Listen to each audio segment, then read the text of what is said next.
হয়েছে। কিন্তু আমরা যদি 28 অক্টোবরের যে ঢাকার যে কর্মসূচিটি যদি আমরা দেখতে চাই, সেই কর্মসূচিটি যদি আপনি অ্যানালিসিস করেন তাহলে দেখবেন সেখানটায় কিন্তু আমরা সফল হইনি। আমরা সেখানে কিন্তু সফল হইনি এবং সেখানে সমাজের যত ধরনের মানুষ রয়েছে, সমাজের সব ক্লাসের মানুষ কিন্তু সেখানে অংশগ্রহণ করেনি।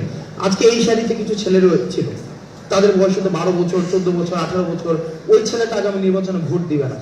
আমাদের একটা কথা মাথায় রাখতে হবে, শুধুমাত্র একটি ভোটের অধিকারের জন্য এই গণঅভ্যুত্থানটি হয়নি।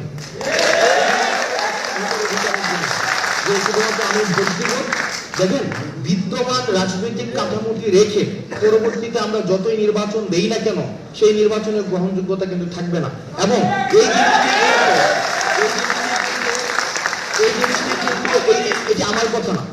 এটি আমার কথা না, এই কথাগুলো ফেসিবাদ বিরোধী আন্দোলনে যারা ছিল তার তৎকালীন সময় একটা উল্লেখযোগ্য ভূমিকা পালন করেছে বিএনপি কিন্তু গত 16 বছর ধরে এই কথাগুলি বলে আসছে যে বিদ্যমান সংবিধান রেখে, বিদ্যমান হচ্ছে নির্বাচন কাঠামো রেখে, বিদ্যমান হচ্ছে যে প্রশাসন রেখে আমাদের কখনোই যে নির্বাচনটি হবে সেই নির্বাচনটি কখনোই পার্টিসিপেটরি কোনো ইলেকশন হবে না।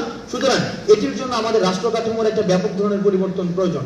সেই জায়গা থেকে আমরা কিন্তু বারবার একটি কথা বলছি যে আমাদের কনস্টিটিউশনাল রিফরমেশন প্রয়োজন এবং অ্যাডমিনিস্ট্রেটিভ, যেটা একটা বলছিলেন স্টেট অ্যাপারেটাসের একটা পূর্ণাঙ্গ ধরনের একটা পরিবর্তন প্রয়োজন।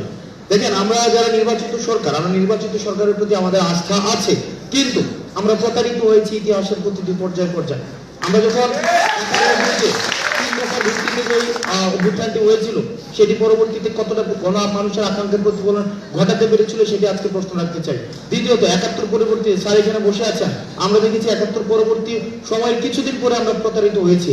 24 পরবর্তী সময়ে আমরা দেখেন আমাদের যারা সিনিয়র রয়েছেন, যারা রাজনীতি করছেন এত বছর ধরে, আমরা আপনাদের ক্ষতটাকে আমরা মনে করে দিতে চাই। আপনারা ন্যূনতম কথা পর্যন্ত বলতে পারেননি, আপনাদের ন্যূনতম কথা বলার অধিকার পর্যন্ত ছিল না। আপনাদের দলের যিনি নেত্রী, উনার ন্যূনতম চিকিৎসাটির অধিকার পর্যন্ত ছিল না, তাকে বন্দী করে রাখা হয়েছে। আমরা বলছি না আমরা রাজনৈতিক দলগুলো থেকে আমরা এমন না যে আমরা এমন কোনো বক্তব্য দিচ্ছি যেটা রাজনৈতিক দলগুলোর সাথে কনফ্লিক্টিং হচ্ছে, বিষয়টি এমন না।